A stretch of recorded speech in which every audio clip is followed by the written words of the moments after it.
Welcome to Love, Dating, and Chaos with Felicity Reekin. I've been thinking, because you know, that's what I do. I do a lot of that, I think. Are these struggles that I'm having and other people are having within the dating realm, is it maybe just for us straight people? Or is this a common theme across the board? And is dating maybe easier if you are queer in any form? So I got some friends in and asked them some questions. Tanya and Marlo are two of my friends that I met through Guess Who, my bestie Stacey. Their love is beautiful, but I wanted to know more. How does it start? How did you guys get to meet each other? And then obviously, is it easier if you're queer? There are no normal men. I'm sure they are. Where? You phone SARS, you go, hey, who filed 2 weeks before the deadline? Start there. Now, firstly, that is actually a genius idea. I don't think SARS will give you the information, but that is a very good idea, actually. I think they are. I think they're just not something we actively crave. I think there's a sense of I want this to be exciting and all of those things. And I look at people who pick men up at the gym. What? Do people actually do that? It's not a sport Do people actually do that? I'm pretty sure that's the only reason people go to gym. You pick up people. Why are you talking to other people at the gym? I don't understand that. I've heard it's a thing other people do. I mean, going to the gym in general is something other people do.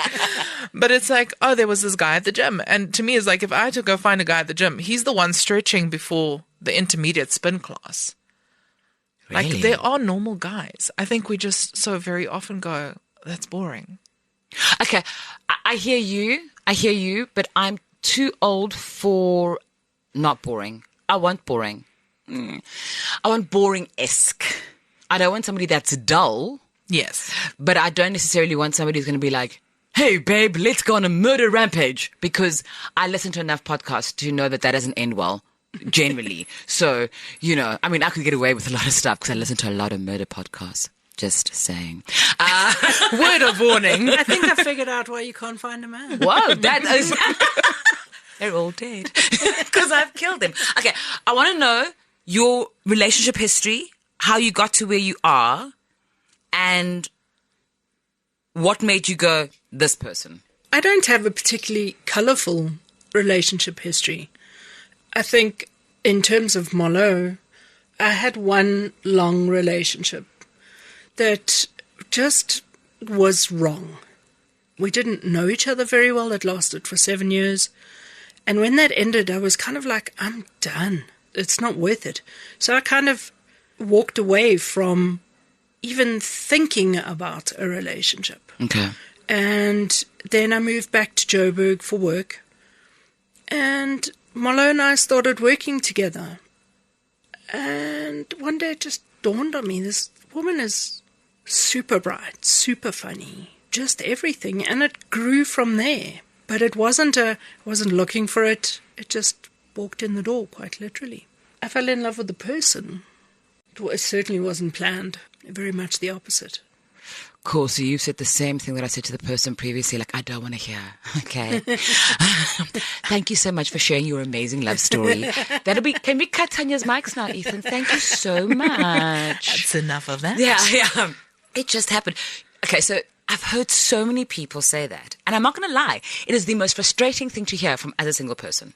It is the most frustrating thing to hear that the thing that you want to happen does actually happen, but it doesn't happen to you.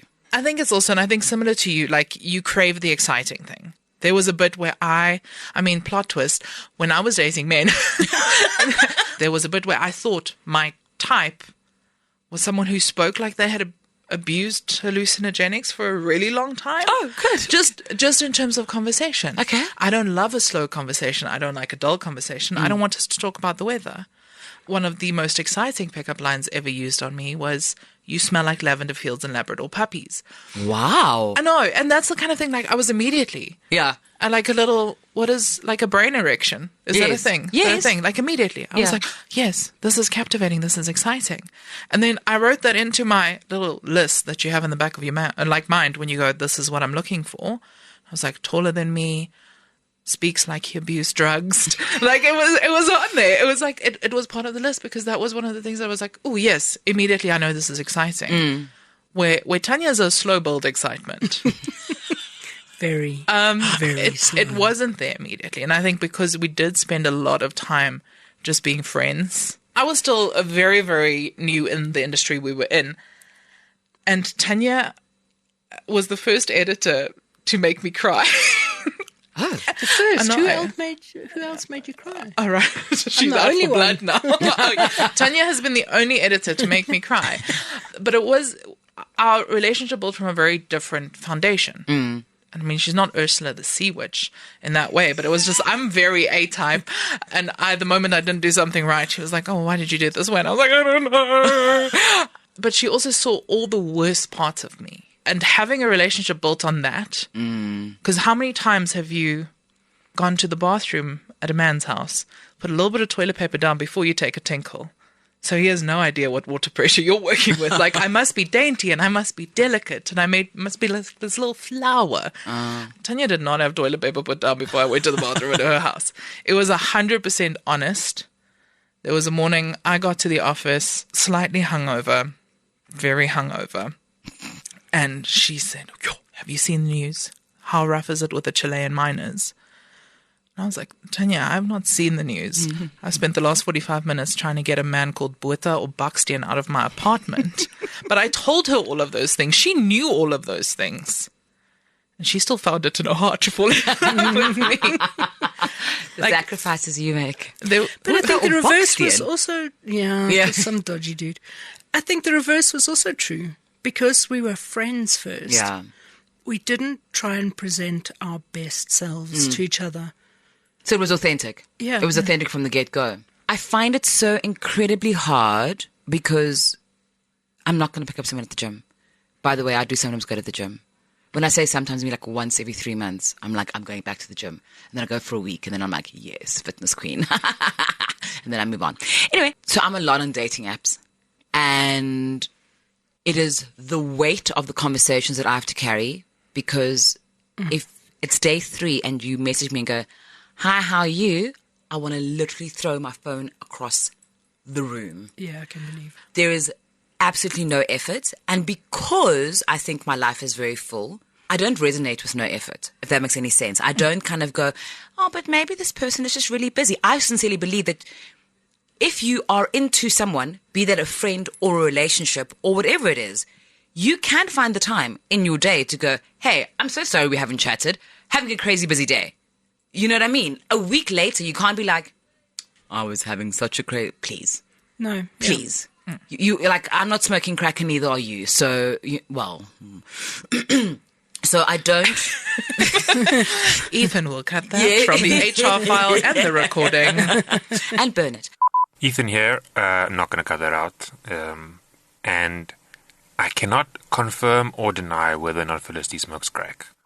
So there's all these things, and it frustrates me immensely because it's not one person doing this, because I'm talking to multiple people. So it's multiple people doing the exact same thing. And my brain goes, how do you not see that you won't get what you want if you don't put in any work? But am I missing something? Are people still getting what they want without the effort? Is that maybe what's happening and I'm just not aware of this? I think a lot of people settle. They're frustrated and then they decide, well, I can't get what I want, so I'll take second best. Ooh. Exactly. Or the eternal, we'll fix that later. Yeah. We'll get him. This is a challenge. I'll make it right, but at least I've nabbed one. I think there's an awful lot of that going on. Oh. Yeah. Oh, that's very scary. Exactly. Your life is full. You have a full home life. You don't need it. You want it. And that's already a different position to come from, right? Because between you, like you go, hey, a door fell off. I go, here's my door guy. We get him in. We don't need a man on call. He's amazing, by the way. You need my Lowe's door guy in your life, guys. I'm just saying. He's incredible. He's obsessive about a hinge. That's great. It's the best. Yeah, but we have a network of, and even if you don't have that one person, if there's something that needs to happen, you can probably fix it yourself. You're a capable young woman. That's right. So you can fix it yourself. You've dealt with the things that people don't want to face on your own. You have a beautiful selection of crotch goblins. I do. Who are all independent women in their own right. your problem is already you're not in the mood to settle. You're not in the mood, and you're definitely not in the mood to parent someone. No. And I think you're old and wise enough to know, even though you're only 27, that Say it again. that you're not, that you're not in the business of fixing No. men. No. No rehabilitation center here Yeah. at all. No, thank you. I'm good. I'm really good. I think you've just hit on the real crux of the matter. Is if I look back on, being gay brings a whole different element to dating. I fell in love with Molo At a time where I was wildly oblivious to the fact that this was going down. Yeah. But yes. But I think when I finally became honest with myself, I was brought up Catholic Okay. in the Free State during the apartheid era. There are a lot of elements that made it very uncool to be gay. So for the longest time, I was oblivious to the fact that I was gay. I knew I was, but almost like this veneer of straightness. Got you. But that being said, I think it's irrelevant, straight or gay, until you're honest with yourself. You're never going to open yourself fully to the opportunity. See, here's my thing. So funny that you mentioned that. So as I've spent my years now looking for this elusive man, the amount of times I thought to myself and have said to my daughters, maybe I should start dating women. Maybe the person I'm looking for is not in this box, but is actually in this box.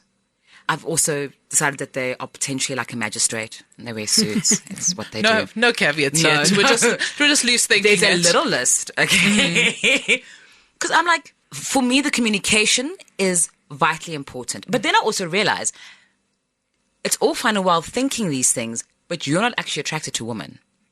So you know what I mean? And so it'd be fine and well for you to be somewhere and meet somebody and be like, I would literally, I'm going to tell you this story. I'm going to tell it right now on this podcast. Okay, here we go. So I went to a bar in Linden, was hit on by two very lovely women, told them that I'm not gay, but I'm considering it. And realized the next day when the lady messaged me and said to me, hey, and I looked at the number and went, I don't want to do this. I was like, what you did last night was actually cruel. Because you basically led somebody on because you were liking the attention and was feeling really nice to you. And you were like, I like this. And then you needed to come to the point, or to Jesus, whatever works, where you went, that's not fair on this person, because you literally let them believe that this could be a possibility and you know that it can't be. And I don't like the feeling of, is it desperation or so much loneliness that I'm willing to possibly manipulate and play with people just that I get the attention that I'm looking for. Don't look at me like that, girls. No, This is I a think judgment-free zone.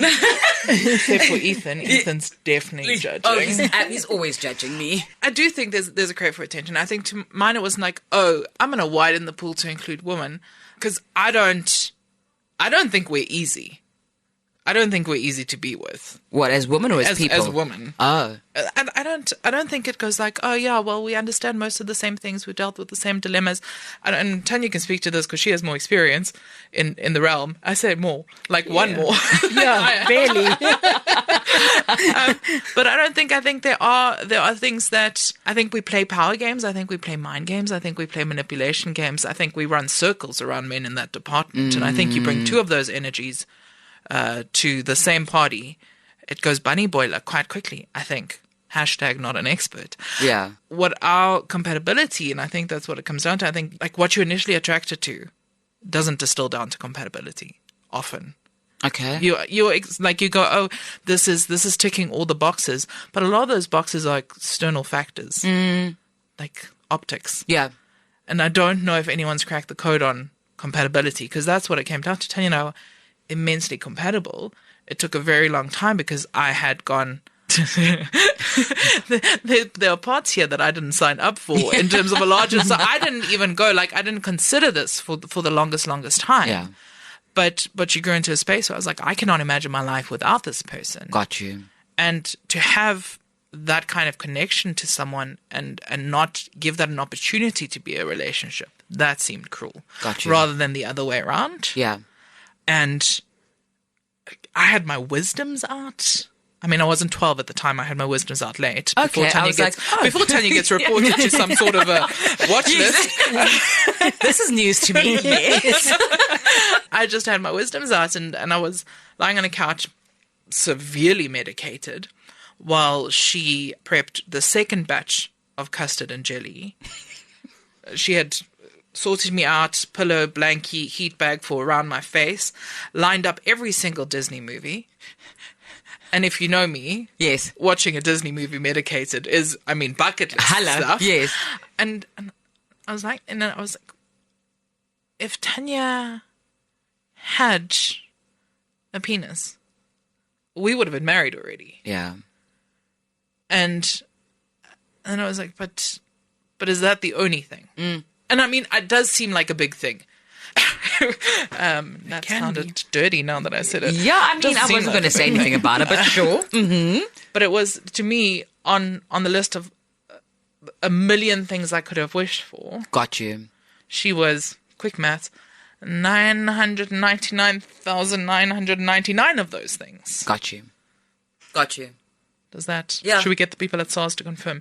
So, yes, she was all of those things. And I was like, well, then this seems stupid. Yeah. And I was in the fortunate position to have had a mother who religiously said, you do not need a man in your life.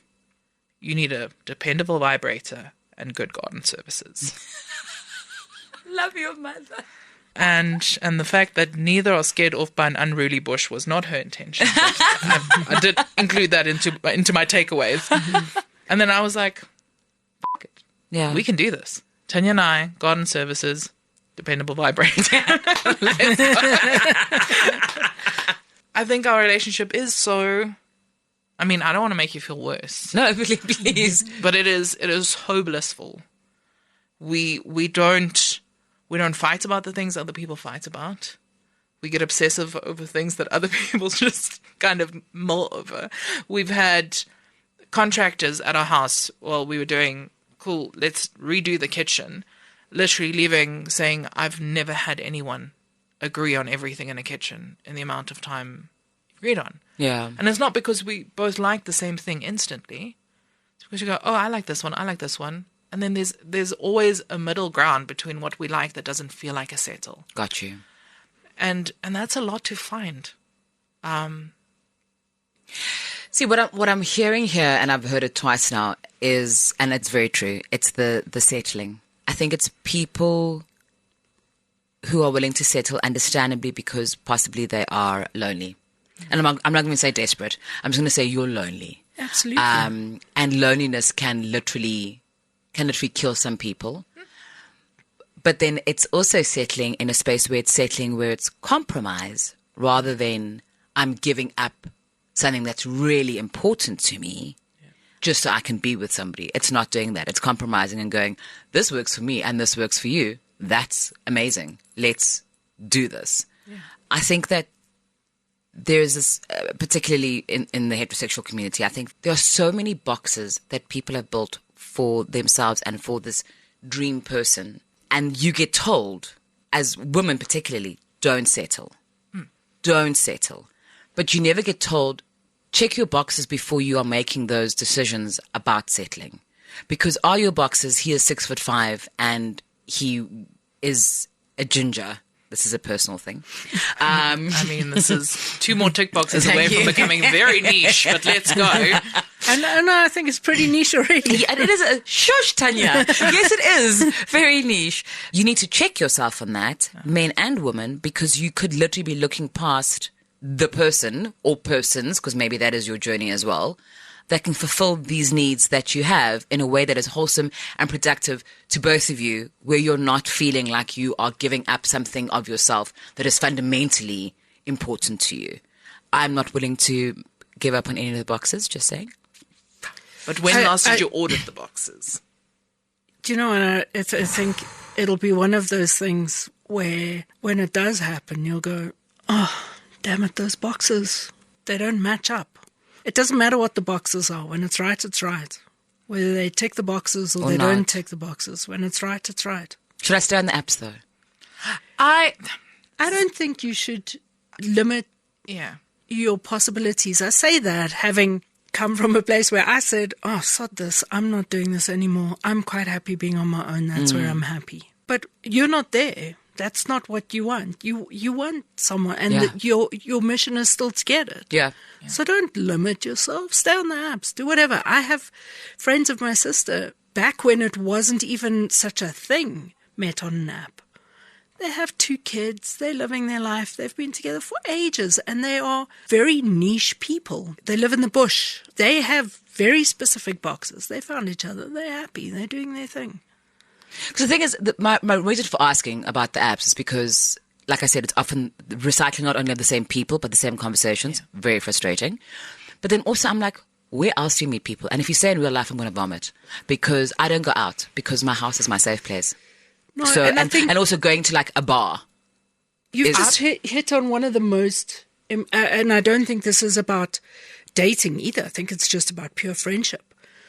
The older you get, the harder it is. We have lives. We have responsibilities. We have things that fill our time. When you were 18, 20, 25, you had 8 hours of your day where you were working or studying or doing things that you had to do to get by.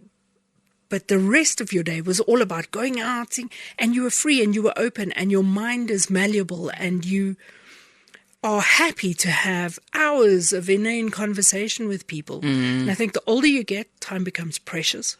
Yeah. Spending time at home, in your garden, things you didn't do at the age of 20 No. becomes super important. That means there's less time for talking rubbish. Also, when you were 20, 90% of the people around you were also single. That's true. The market gets smaller as you go because it's And you it's were not the also exact same. happy to waste an evening testing out some weirdo and then walking away the Phil is next still morning. very happy spending her evenings testing out a weirdo. I think that's what got us into the room today in the No, first but I place. think it comes with more pressure when you're hoping this weirdo is the one. It's a different dynamic completely. I still think we should hit up a Leroy Merlin on like a Saturday morning. Oh, yeah. See, I'm with you. But the thing is, do we then do multiple hardware stores? So do we do like an hour in this one, an hour in that one? Let's do it. And do I do I'm sorry, is this for like a door frame? No, I think we need to, let's not go damsel. Okay. That seems like a misrepresentation of everything that's happening with you. Maybe we just go, do you think this bit will be compatible with and then we list some equally impressive piece of hardware you already have at home. Okay. I think we have to go in there. I need to go, I think, like for like. You need to hold your own in that Leroy Merlin. Got you. Yeah. Stand your man in that build as Yeah, well. because otherwise you're going to come out with some dude whose Yeah. I think ego is far too large and definitely not the kind of man you want to hook up with. Okay, so we've got hardware stores. Where else am I going in real life? I like this game. This is a fun game. Also, you're going to be my wing woman, by the way. I don't know where we pick up extraordinary tall gingers. Because somebody else said to me I should try bowling, and I was like, that sounds like fun. But then I've looked at people who bowl, and I've been like, I don't know. But I'm willing to give it a bash. Please. I mean, also, I'm going to ask this, and it's going to seem very ignorant because the last time I met someone on an app, the year was 2004, and the app was Mixit. So I haven't been in this world. Like, Tanya came into my life at the same time Tinder came into everyone else's. Okay. But how do the conversations start? So it depends. I tend to try and say something that's regarding their bio because I hate hi. Hi is not a conversation starter. I have said to somebody, would you like to plan a heist with me? Love. Yeah. Because I also like to test, I do like to test people to see if we're going to have a fun, bantering conversation. I've also said things to people like, what is the next thing on your bucket list? Because I want to start a conversation with you. And like I said, hi is not a conversation. And how are you is also not a conversation because boring. What I do find is I'll say, do you want to like plan a heist with me? And they'll go, cool. And then that's it. There's no more after that. So now immediately I'm like, I'm not carrying this conversation. Not doing it. See, here's the thing. If you had to ask me that, I'm going to come up with a really uninspiring answer where someone like Marlo will immediately bat back something that's entertaining and they'll go for it. You might be the kind of person that ends up falling for someone who's a slow burn, and that way you're never gonna know in that conversation because they switch you off immediately because they're low effort. Yeah, but also it's not always low effort. It's you dominate a conversation. You don't need someone else to also dominate a conversation. No, this is true, no. You need someone with like a really well-timed one-liner. Yes. That's the guy you need. Yes. And that guy is responding with cool. Do you want to plan a heist? Sure. And then what must I do?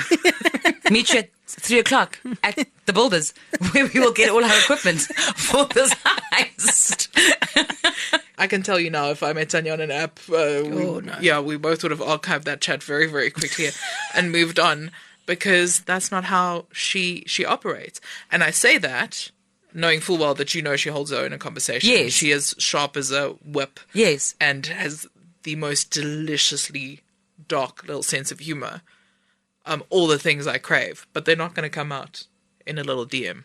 The one thing that apps and gym and Builders Warehouse interactions limit is actually getting to chat to someone. Yeah. Those are very perfunctory interactions that usually make people put on their best face. And how do I present myself as, yes, ma'am, no, ma'am, thank you, ma'am. And that's not what you want. So how do you put yourself in positions where you can actually have a relaxed 10-minute conversation with someone? Why are you asking me? I don't know.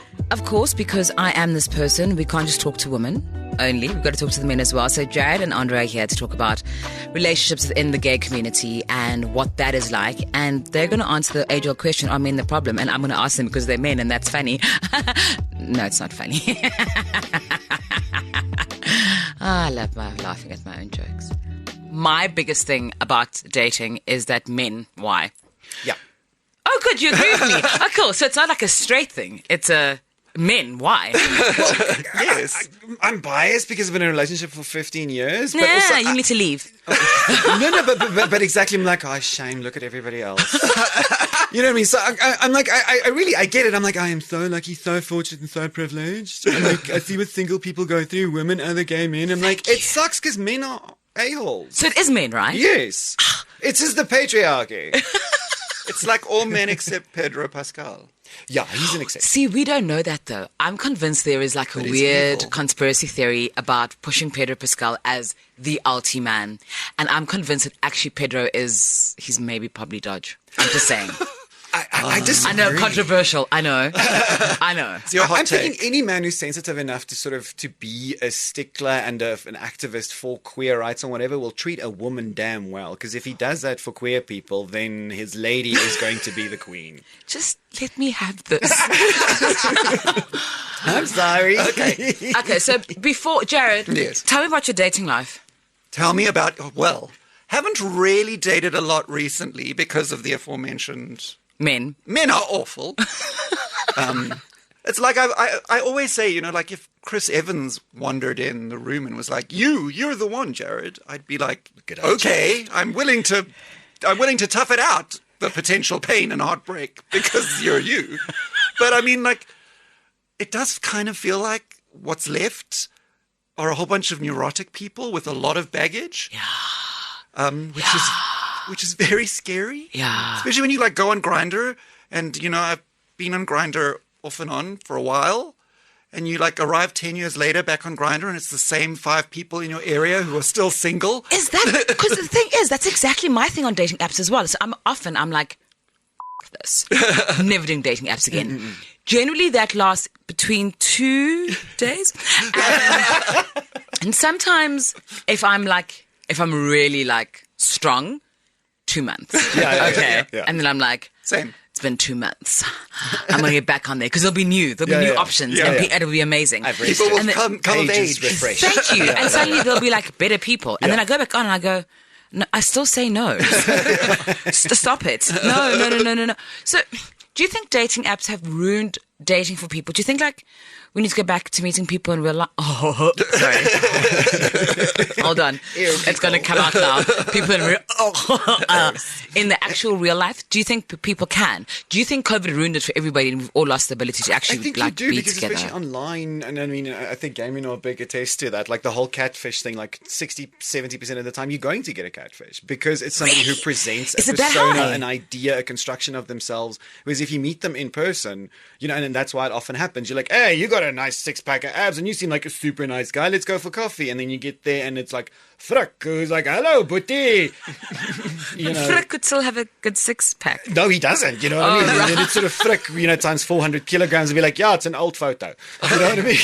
And you're like, no. But you know what I mean? That's on like sort of, if people I think are more honest on the apps, I think then that sort of lessens their chances. But at the same time, I think that, you know, does open the field to think, you know, for people to go and be like, okay, cool, you really look like somebody who I would like to get to know. Let's go for that coffee. I think so. Sort of once you get past that first hurdle, I think it's cool. But I think that's why the apps are just way too convenient, because we live in an era of instant gratification. I mean, you drive to McDonald's, your food's ready in 15 minutes. You want to have Some a McDonald's. handhold session, a cuddle, a hookup, a schnog. Let's, you know, jump on an app and do that. Yeah. You know, so.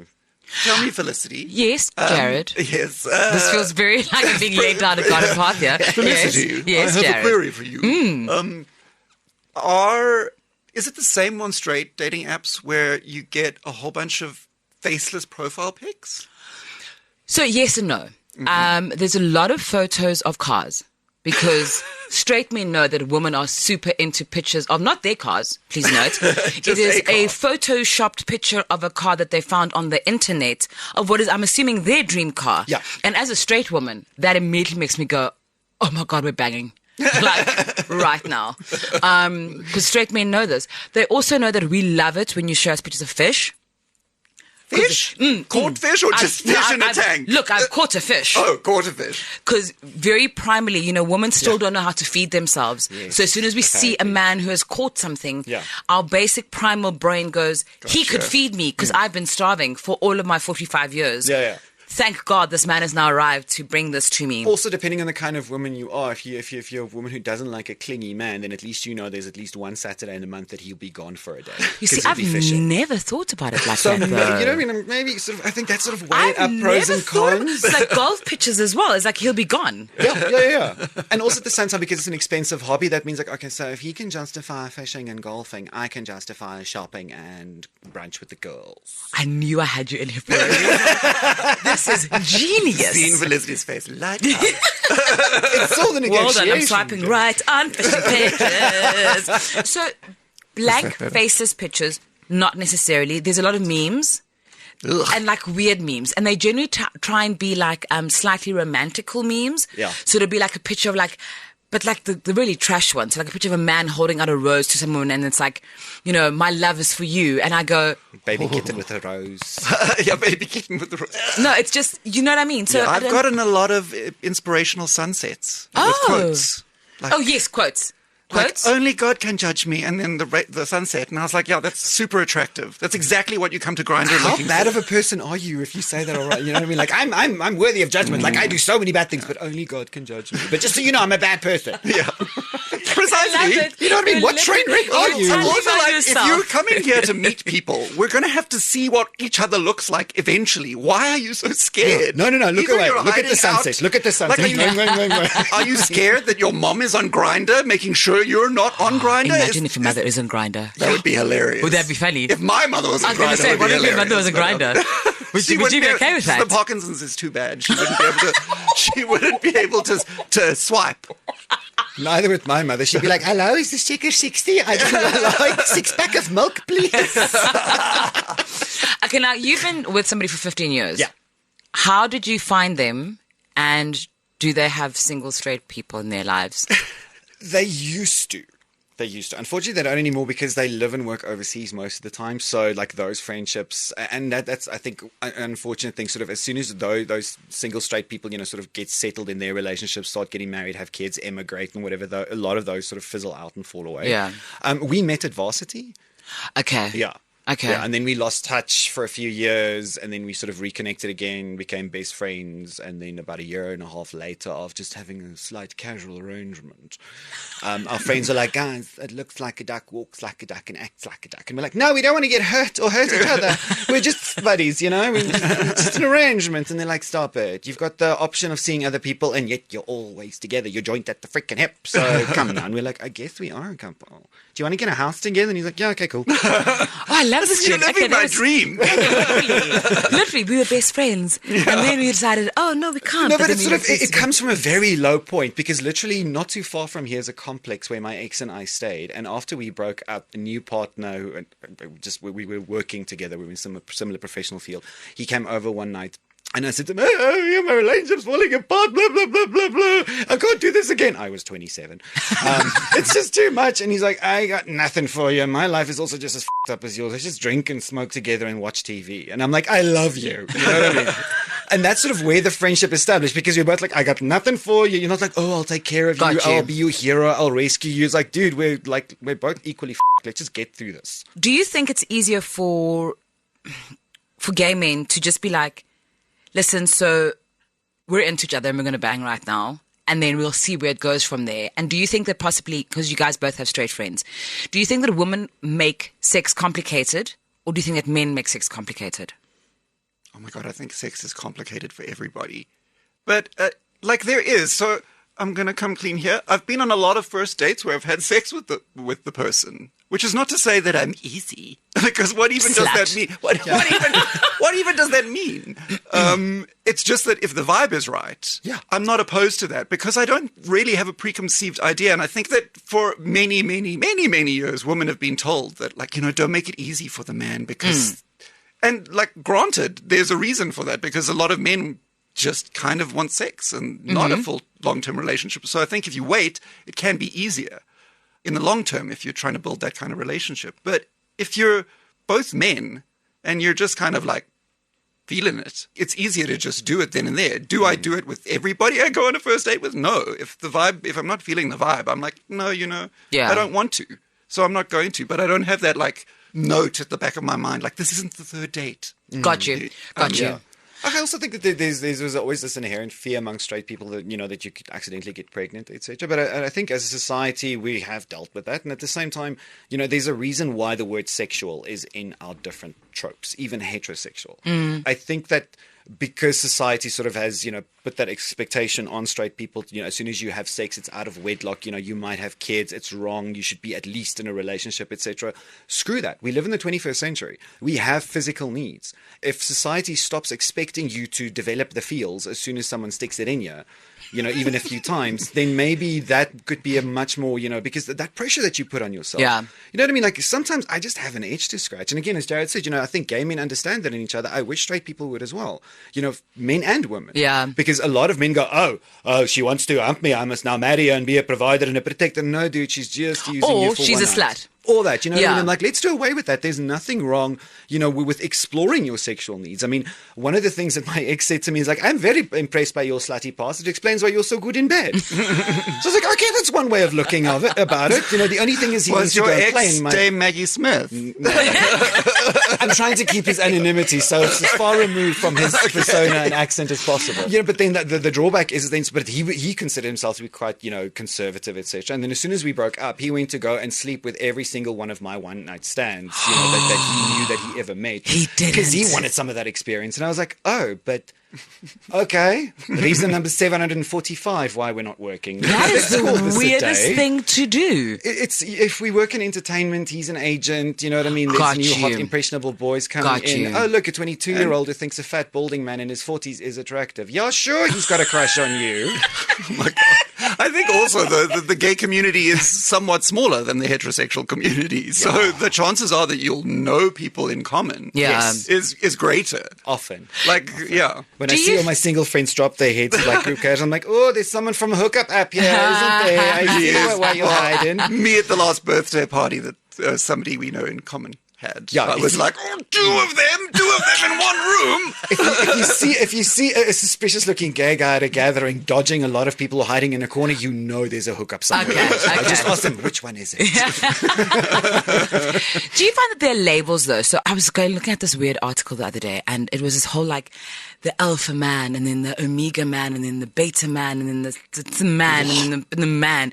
And I was like, it made me really uncomfortable in a sense. Like, I do not want to label men at all because I hate the thought of somebody's labeling me and going like, oh, she must be a trad wife, or she is a feminist, or she is a Wag. wag, or whatever What it is is. a wag? Wives and girlfriends of sports stars. Yes. I did not know that. I don't play Yes. sports because I'm gay. Didn't you watch Football as well? No. Oh, I did. I Yeah. lied. The closest we get to soccer. But do you find that there are labels given to men in general where it's like, for me personally, I sometimes think like it's men giving themselves these labels because women aren't walking around going, he is an alpha man, because that's weird. Yeah. That's Yeah, a yeah, weird yeah. thing to say. Just coming out of my mouth, I'm like, oh, that feels funny. feels wrong. But men are giving other men these labels, and then you either have to live up or live down Yeah. to these particular labels. But somehow, as a woman, I feel like I now need to take responsibility for that and help you work through this process. And I really don't want to be a rehabilitation center for men and their baggage and their emotions, because I get it. We all have trauma. But We we're all old have now. stuff. Yeah. But like, I can't help you sort out your trauma if you're not even willing to first acknowledge that you have the trauma, don't have the words to be able to say, this is my trauma, and then want me to fix it. Like, I've got 3 children and 2 dogs and 3 cats. And yourself. And myself. That's a lot of work, guys, that I have to do on a daily basis. Why is it that there's this expectation that somebody will come in and like, they'll be so keen and willing to take on all this baggage?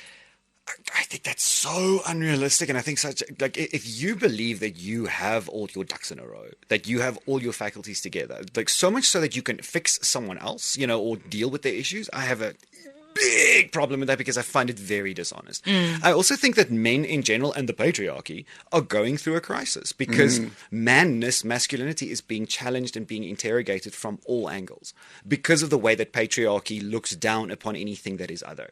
Whether that is, on the feminine or whether it's on queerness. But I think that's why men feeling threatened. They're like, I need to be a stronger man. I need to be more of a provider. That's why I'm inventing this alpha male. I'm going to get my life together and whatever else. We're like, dude, relax, calm down. A woman would appreciate and respect you a lot more if you're honest with her instead of trying to live up to this standard that we have created, which is insurmountable. And then like, oh no, I'm not an alpha male, I'm an omega male. What are we, a vitamin? You're a male. But that's the thing. I'm like, I agree wow, completely, Andrea. the labels and just the pressure. And also, for me, I get me, and Jared, you know this about me. I'm in this weird kind of box where I'm like, I don't want to be provided for necessarily, but I want to be provided for if it makes any sense. So I want to be with someone that actually brings something valuable into my space. I can provide my own food. No fishing pictures. I can provide my own car. I drive, guys. I've got a car. Don't worry. I can provide my own house. But I think what it's done in the process is that it's emasculated a lot of men. Because they're kind of going, so the one thing you want from me is the one thing I can't give you, which is sad. Emotional stability. 100%, because I don't have it. I don't have a narrative to deal with it. I've been told my only job is to not be emotional and to just provide. Yes. Yeah. Yes. It's And that just is so their sad. problem. It's Yes. so sad. Yeah. Yes. Because it means you can't see value in yourself beyond what you can provide other people. Yes. And it's like, no, you're valuable. You don't have to be so lost. No. Yeah. Because women can provide for themselves. It just means that if a woman can support herself and live a happy life without you, when she chooses you, it's because she really loves you and wants you and sees value in you and wants it in her life and her space. You need to be needed. Yeah, not because That's you've like we're got not here to something. validate each other's existence. We're here to complement each other and figure this thing out together. You know what I mean? Like, so if I have a partner who I know has that kind of stuff taken care of, that takes a lot of pressure off. But that also creates space for us to do something together, to grow something together. That leaves a collab space for us, to learn and to develop stuff, and I think that that is kind of that sweet spot in the middle where that pressure is off. We're recognizing the differences and the similarities in each other. But you know what? I don't want somebody to carry me on their hands. I don't want to have the pressure of carrying someone on their hands. Let's just hold hands and figure this shit out together.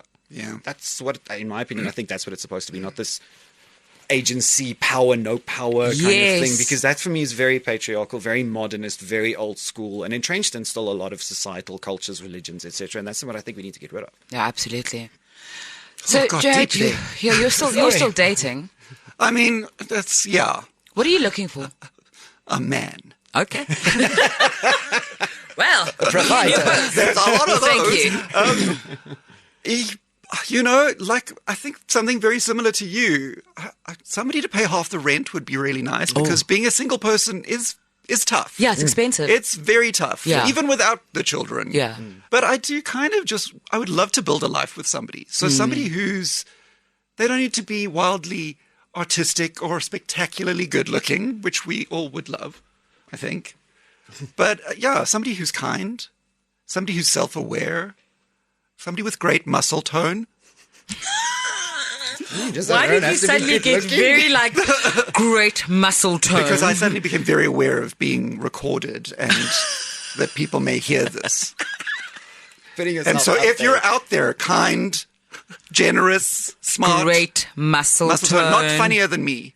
Yeah. That's very important. Oh, okay. I want a competitive relationship. They must know I'm funnier than them. That is They can be smarter than me, but I mean, if we're both cracking one-liners, you don't my spotlight. No, absolutely. Very exhausting. Yeah. Exhausting. I'm with you with Exactly, that. Phil. Exactly. You know what I'm talking about. I've always said, there can only be one star in the relationship, and that's me. Yes. And you must be very happy in the shadows. Yeah. Very happy in the shadows. Yeah. Even wear a cape, that'd be fun. But in the shadows.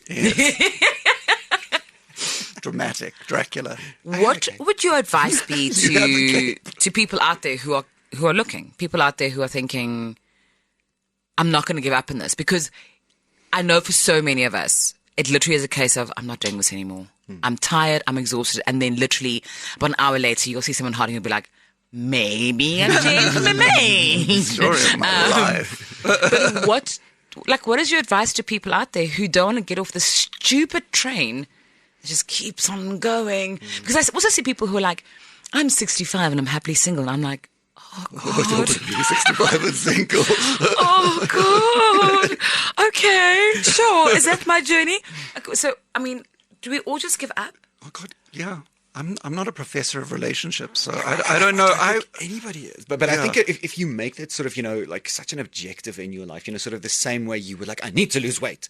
I think anything that you put immense pressure on yourself to achieve, I think it's going to give it a hard time. I'm like, go with the flow, but don't put pressure on yourself. Like, I need to find someone, for long term who needs to tick this box. Okay, no, but now they only tick so many boxes and so few boxes, etc. Just be like, let's just let life throw itself at me and see if there's somebody I vibe with. Let's see where that goes. It could be a friendship, it could be a temporary thing, it could just be a physical thing, or it could be a long-term relationship.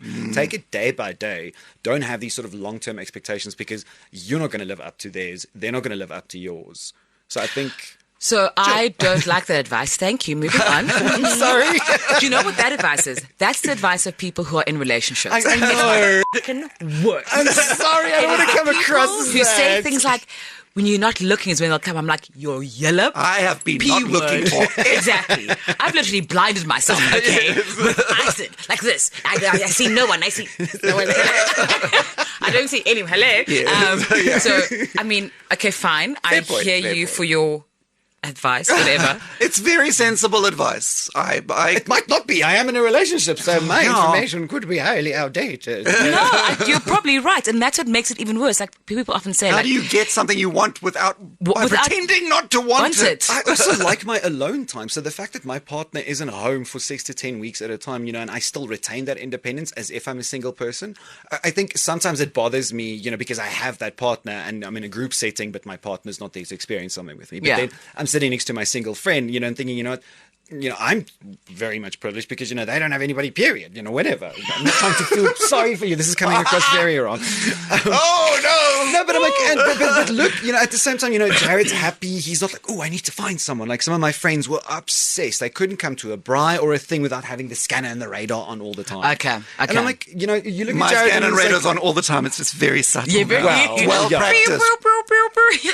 Nothing for me here. Just get drunk. But you know what I mean? Exactly why. So you know what I mean? Like Jared's like, no, I'll not stop looking. I'm like, calm down, have a drink, And that's what Jared does. So I'm like, So your advice is to be an alcoholic, and then. Well, my advice is to always drink, not be an alcoholic. I mean, I love that because the difference between always drinking and being an alcoholic. Okay. It's a matter of diagnosis.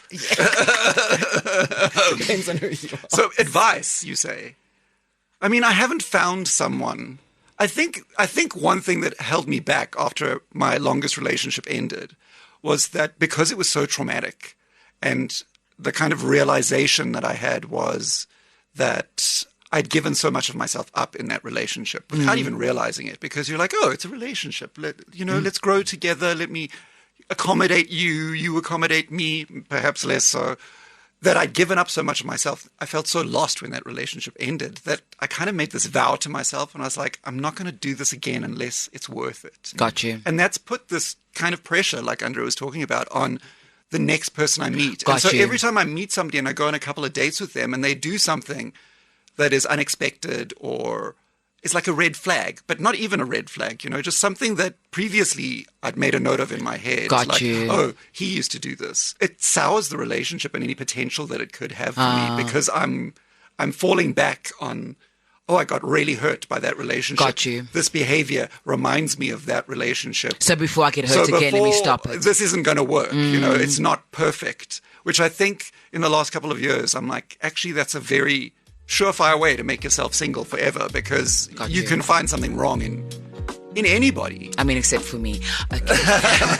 So guess what, guys? Dating is a mess, no matter who you're dating and who you're attracted to. And really, as people, we're all just looking for the same thing. But what I have learned in both these conversations is that, that age-old thing about people you sometimes just become friends with and then realize that actually we're more than friends. But it's also because you're able to be open and honest with each other from the get-go without the pressure. This is what we should maybe be looking at or looking for. I don't like it when the cliches are right. I really don't. But cliches are cliches for a reason. So I am going to quickly find myself a male best friend and then get married in a year. Jokes.